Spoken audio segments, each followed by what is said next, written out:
Now at 6, stabbed by a stranger. Why an attack on 2 teenagers at a Max station appears to be part of a pattern. Plus, I tried. At least I got my family out. That's what matters, right? escape from the flames. How a family of 7 made it out just in time. And what sparked the apartment inferno.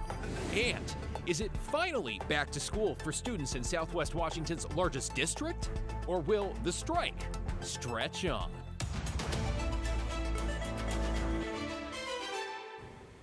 Good evening, everyone. I'm David Molko. We begin with that attack that started on a Max train and left 2 17-year-olds stabbed in what police are now calling a hate crime. Tonight, we are learning much more about the suspect. Evan Watson is live at the Max station in the Lentz neighborhood where this happened. Evan, what'd you find out? David, this was the second time that suspect Adrian Cummins was accused of starting violence at a Max station so far this year. I checked court records, and back in April, he was accused of fighting a man at a Max stop in downtown Portland. Cummins also had warrants out for his arrest when it came to before this weekend, before allegedly stabbing 2 17-year-olds at the Lentz neighborhood Max stop behind me. Police are investigating the stabbing of 2 17-year-old boys in the Lentz neighborhood as a hate crime. Investigators say 25-year-old Adrian Cummins attacked them because of his perception of their race. It happened just before 6 on Saturday night at the Green Line Flavel Street station. So far, police haven't shared the race of the teenage victims or why they believe the alleged attack was racially motivated. Cummins is a convicted felon who served time in Florida. He's listed as houseless and transient in court documents and was arrested for menacing with a knife in July and cited for having fentanyl earlier that same month. 3 months earlier, in April, police say Cummins fought a man at a Max platform in downtown Portland. During the fight, Cummins dropped a gun. He was charged with having a gun and a silencer as a felon, but those charges were dismissed on Thursday, just 2 days before he's accused of stabbing the 2 17-year-old boys. A Multnomah County judge said the state could not proceed with that older case. Police say this weekend's attack started on the Max and continued onto the platform. They found a knife nearby. Cummins faces multiple assault charges and bias crime charges. He's also accused of robbing a convenience store at knife point earlier that night. Cummins is scheduled to appear in court tomorrow for an arraignment. As for the injuries of the 17-year-old victims here, police say one of the boys was treated at the hospital, the other is treating at the scene, and thankfully their injuries are non-life-threatening. David? Yeah, glad they're going to be okay. Evan Watson in Southeast Portland. Thank you, Evan.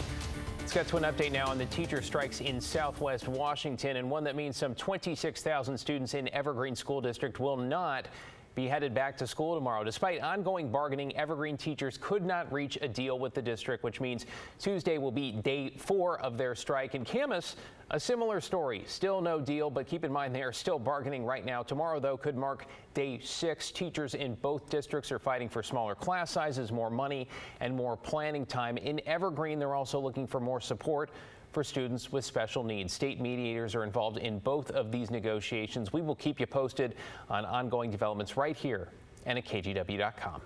Strike, shut it down. Portland is a union town.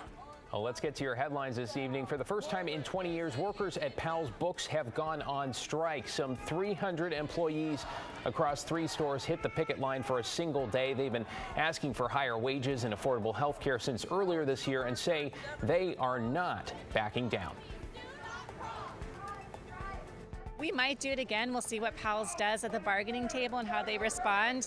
We're definitely prepared to go on strike again if necessary, and especially if Powell's keeps committing unfair labor practices. Well, Powell says it supports the union and their right to strike and adds that this is part of the bargaining process. In Woodburn, a bus made an unexpected stop today after a fight on board got out of hand. The Flix bus pulled over at a way station off I-5. All the passengers had to get off while Oregon State Police interviewed everybody. OSP telling us there was potentially a weapon involved. No one was hurt, but we did see authorities arrest one man.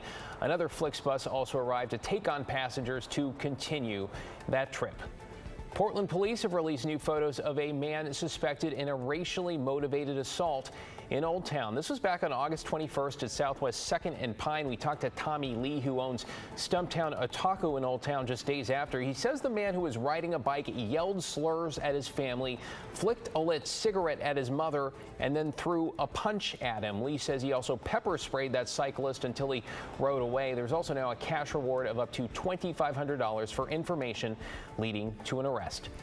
In Marion County, a boil water notice has been issued for the city of Jervis after Saturday night's lightning storm knocked the water treatment plant offline. 2 of the pumps there are now working, but city officials say major repairs are needed. Things are a bit jury-rigged right now to make it work, and we're going to have to replace quite a bit of that. We're going to be looking to state and federal sources to find the money for emergency repairs of that equipment. Well, there's also some concern untreated water made its way into the system during that time the pumps were offline. The city hopes to have that water tested tomorrow. Oregon's new paid leave program is now distributing benefits. Those are provided to those who are eligible with up to 12 weeks of paid time off. Examples include time with a child after birth or adoption, or time off for survivors of sexual assault or domestic violence. Now, to be eligible, you must work for an employer in Oregon and have made at least $1,000 last year. Details for you at paidleave.oregon.gov. And we've got an update on a wildfire burning near Hermiston in eastern Oregon. Level 3 evacuations have now been lifted. People can return home, but should be ready to leave again in case those conditions change. The Bensel fire broke out Sunday afternoon and spread quickly to about 750 acres. Meanwhile, firefighters continue to battle numerous fires sparked by lightning over a week ago. The Cowlitz complex north of Mount St. Helens is now covering some 700 acres. And the Camp Creek fire, remember that one? Still burning in the Bull Run watershed. That one is now 1,900 acres. David, on this Labor Day, we are looking at some cool conditions and some cloudy conditions as well, at least throughout the metro area. You travel west out to along the Oregon coast. Beautiful weather out there with a little more of the sunshine. Temperature right now over in Lincoln City of 68 degrees. And if you're thinking, all right, I guess summer's over, that's not the case. We'll gradually see temperatures really improve and warm up over the next few days. Out in the reserve, Orvin-Aloha, you got a little bit of some sunshine out there with the overcast skies. Temperature of 65 degrees. And temperatures here locally are in the low to the mid 60s. And again, heading into tomorrow, I am expecting to see some patchy areas of morning fog followed by some afternoon sunshine. We'll basically be seeing pleasant conditions here the rest of the week. No measurable amount of rain in the forecast, but there are a couple of weak disturbances that could be moving on shore over the next couple of mornings. I'll talk more about that in the next few minutes. Thank you, Joe. We want to take you to Hillsborough now, where a devastating fire this morning has left a mother and her 6 children without a home. Daisy Caballero talked to the family about those harrowing moments and how they made it out. A Hillsborough family of 7 is left without a home. They woke up to their apartment going up in flames Monday morning, telling me they lost everything. Witnesses saw heavy fire and smoke spewing out of the second-story floor of this apartment in Hillsborough, where the Martinez family, their 2 cousins, and 2 dogs were inside sleeping. Firefighters received a 911 call around 6:30 a.m. The family says one of the siblings saw smoke coming into the room upstairs from the bottom of the door. That's when he woke up his mom. The oldest sibling ran into the hallway full of smoke to find water to put it out, but says the flames were out of control at that point. They had no other choice than to run downstairs and out the door.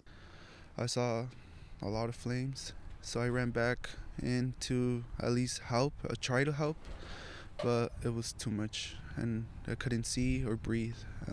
Eyes were burning. It was something hard.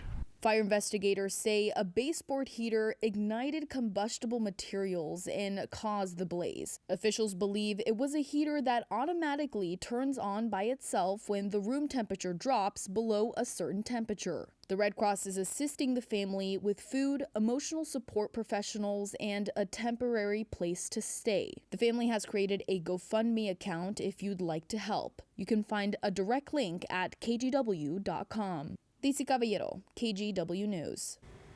We have some new information this evening about a float plane that crashed in Puget Sound off Whidbey Island. That crash 1 year ago today killed all 10 people on board. And now we are hearing from a passenger who was there during a previous flight. the exact same day. Kristen Goodwillie with our sister station King 5 in Seattle reports.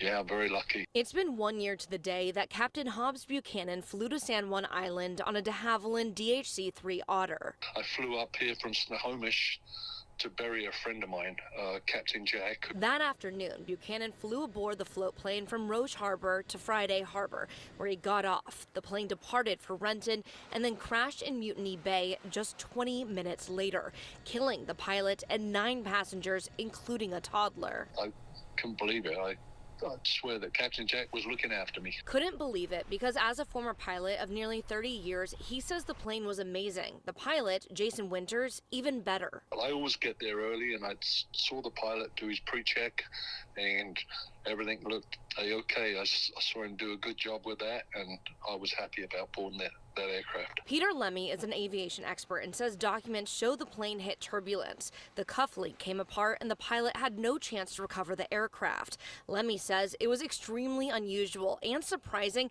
that there was no mechanical backup on the plane. Since this crash, a backup has been created. When that elevator when that goes, you're just going to go straight down, and there's nothing you can do about it. Meanwhile, Winters' childhood friends are remembering him today.